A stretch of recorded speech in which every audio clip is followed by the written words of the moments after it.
nama saya Putra Nababan. Ibu Pimpinan, terima kasih atas kesempatannya.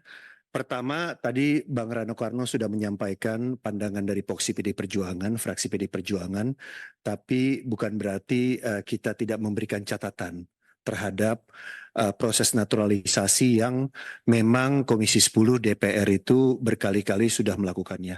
Pimpinan, saya mencatat Indonesia sudah melakukan naturalisasi 25 pemain. 25 pemain sudah kita naturalisasi. Ini sudah lama sekali, sejak tahun 2010. Waktu itu saya masih di CTI. Tujuannya waktu itu kalau nggak salah untuk Piala AFF tahun 2010. Saya bahkan live report dari GBK.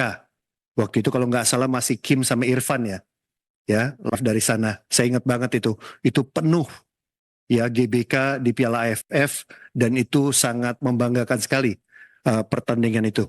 Kemudian saya juga harus mencatat, pimpinan, bahwa di era sekarang ini adalah rekrutmen naturalisasi yang paling banyak. Ini udah ada 11 pemain ini dari 2022. Ya. Ini banyak sekali nih pemainnya. Bahkan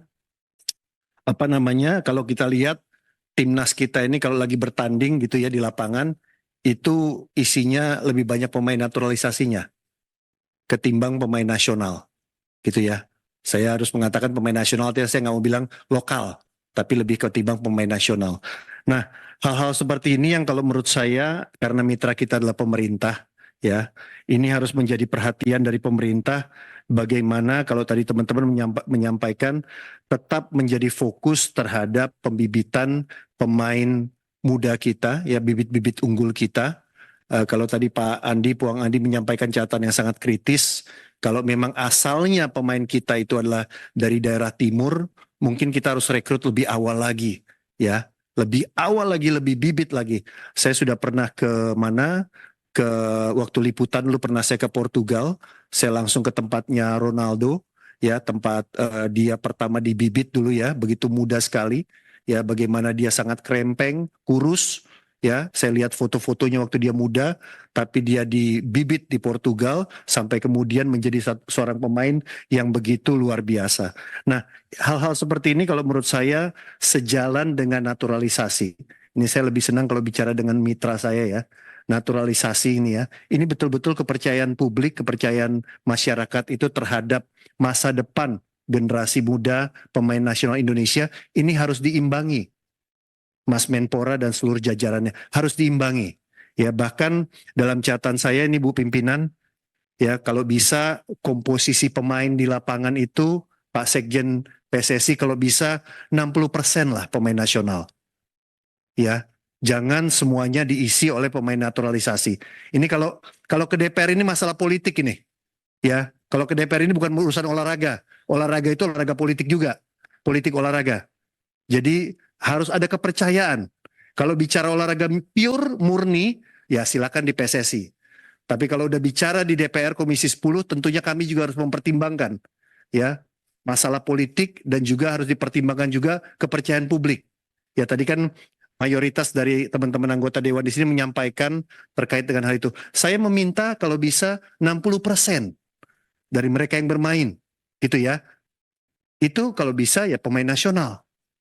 Ya, jangan melulu tiba-tiba di lapangan 60% pemain naturalisasi. Jangan dibalik. Ya, atas nama kemenangan dan lain sebagainya itu dibalik. Ya, karena kita lihat ini, Ibu Pimpinan, dari catatan saya tidak semua loh pemain naturalisasi itu pernah dimainkan. Ya, sejak tahun 2010 ya. Itu ada 7 pemain naturalisasi itu bahkan tidak pernah bermain di tim nasional. Sudah dinaturalisasi. Nama-namanya saya ada semua di sini. 7-7-nya. Karena saya narik dari tahun 2010. Malu mantan wartawan. Ya kan? Nah, saya dalam hal ini juga berterima kasih kepada Kemenpora yang telah memberikan evaluasinya. Karena ini saya minta. Di paparan ini kan ada evaluasi ya. Manfaat, pencapaian, dan lain sebagainya. Ini terus terang saya minta beberapa kali. Terima kasih Mas Menteri. Ya, Mas Sesmen udah dipenuhi. Dan bahkan saya di rapat ini saya tarik sampai 2010. Gitu ya. Jadi ini yang Ibu Pimpinan tadi memberikan kesempatan pada saya oleh-oleh buat pemerintah dan PSSI beberapa catatan kritis ya, supaya ada ekspektasi, ada rasa optimisme dari anak-anak Indonesia. Saya tidak mau mengatakan bahwa mereka yang naturalisasi tidak Indonesia karena mereka sudah Indonesia, tapi dari anak-anak yang lahir besar ya ingin mengharumkan nama bangsa kita itu, mereka punya kesempatan dan betul-betul disupport oleh organisasi-organisasi keolahragaan yang ada di Indonesia dan kemudian menjadi mitra kita. Saya rasa itu Ibu Ketua yang bisa disampaikan. Terima kasih. Merdeka.